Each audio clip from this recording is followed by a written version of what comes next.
Hello there, kia ora.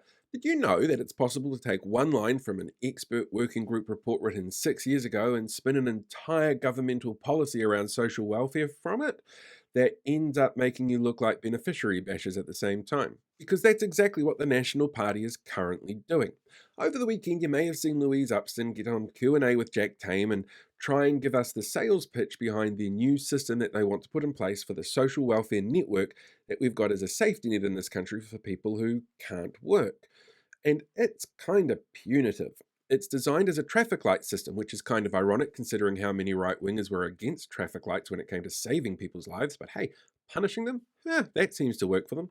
Anyway, the problem that they've got with their system is, well, it's based around seemingly one line in a report written in 2018 on the obligations of sanctions and evidence of whether or not they work. And that report was really fascinating for a number of reasons. For a start, it found that there was no empirical evidence based on the New Zealand system and what happens here. So all of their findings had to be based on systems all over the world, and every country has slightly different systems.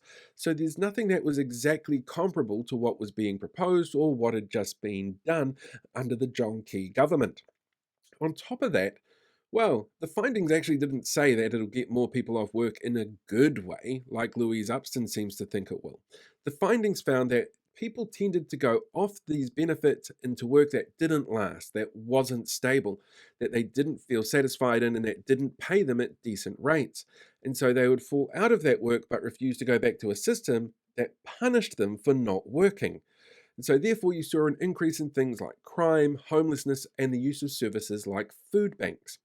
On top of that, our numbers at the moment, well, they're kind of skewed because of COVID. You see, during the COVID pandemic outbreak, right at the start, we saw an increase in the number of people who were made unemployed.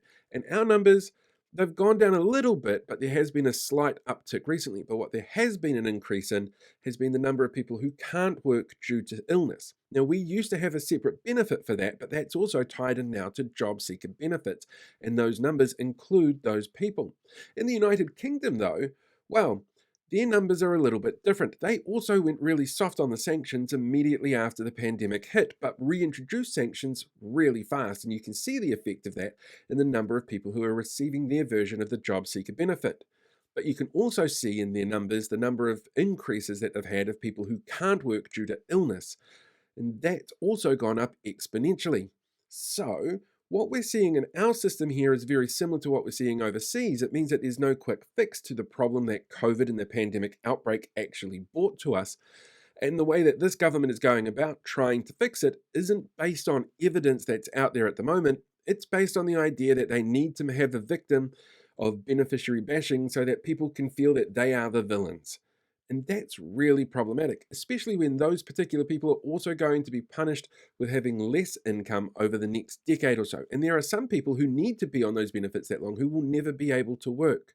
And while there is always going to be a small amount of people who are out there taking advantage of these systems, the vast majority of people are found to want to work in an area that pays them well and respects them. So, the system that this government is wanting to set up for our beneficiaries as a safety net that's supposed to help people when they need it the most is actually going to hurt more people than they say it's going to help, and it's going to hurt them long term as well as short term.